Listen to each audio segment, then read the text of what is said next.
Assalamualaikum warahmatullahi wabarakatuh. Halo semuanya, perkenalkan nama saya Rizka Agustina, NIM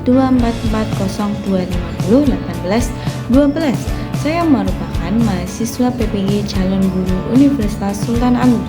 Nah, pada kesempatan kali ini saya akan menjelaskan tentang pendekatan pembelajaran mendalam atau deep learning. Nah, minmat yang saya buat ini berisi tentang konsep, karakteristik, prinsip, dan pengalaman belajar dalam pembelajaran mendalam. Pendekatan pembelajaran mendalam atau deep learning adalah pendekatan pembelajaran yang menekankan pada proses memahami materi secara menyeluruh dan bermakna, bukan hanya sekedar menghafal materi saja. Nah, dalam pendekatan ini, murid itu tidak hanya menerima pengetahuan dari guru saja, tetapi aktif membangun pemahaman melalui pengalaman belajar, diskusi, refleksi, dan pemecahan masalah. Nah, pembelajaran mendalam juga menekankan keterkaitan antara materi dengan kehidupan nyata. Nah, sehingga murid dapat melihat manfaatnya langsung dari apa yang mereka pelajari.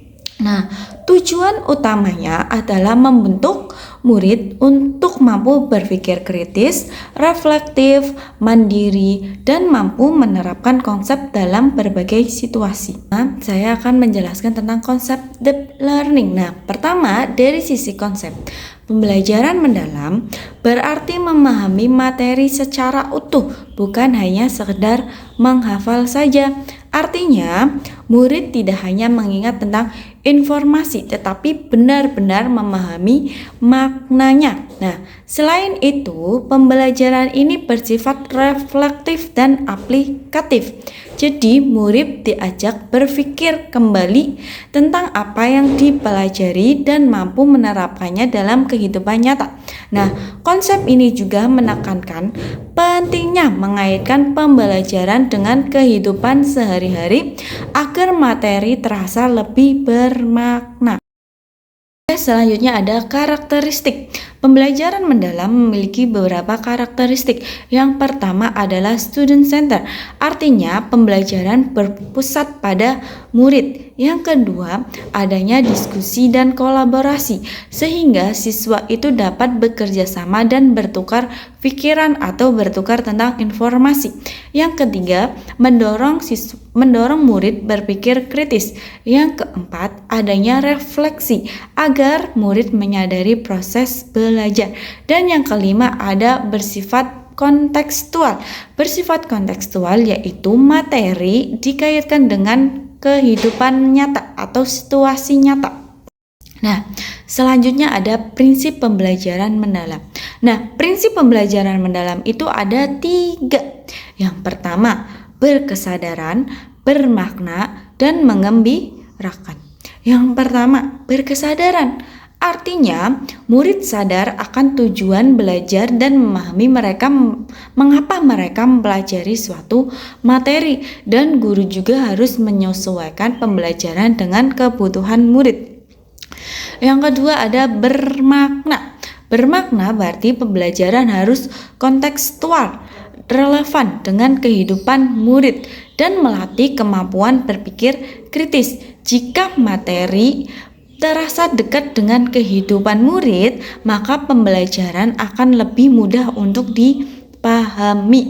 Yang ketiga, yang terakhir ada mengembirakan. Nah, pembelajaran itu harus membuat murid aktif dan antusias. Nah, suasana kelas yang menyenangkan akan mendukung proses belajar yang optimal atau disebut juga dengan joyful learning. Nah, selanjutnya yang terakhir ada pengalaman belajar. Nah, dalam praktik, pengalaman belajar pada pendekatan ini ada mengamati fenomena nyata, diskusi dan kolaborasi, eksplorasi dan bertanya, pemecahan masalah, yang terakhir ada refleksi. Nah, melalui proses ini, murid tidak hanya menerima informasi saja, tetapi juga membangun pengetahuan melalui pengalaman langsung. Nah, dapat disimpulkan Pendekatan pembelajaran mendalam bertujuan untuk membuat murid yang tidak hanya cerdas secara akademik tetapi juga mampu berpikir kritis, reflektif, dan mampu menerapkan ilmu dalam kehidupan sehari-harinya. Nah, dengan menerapkan prinsip berkesadaran, bermakna, dan menggembirakan, pembelajaran akan lebih efektif dan dapat berdampak jangka panjang bagi murid. Nah, sekian dari penjelasan dari saya. Selebihnya mohon maaf. Wassalamualaikum warahmatullahi wabarakatuh.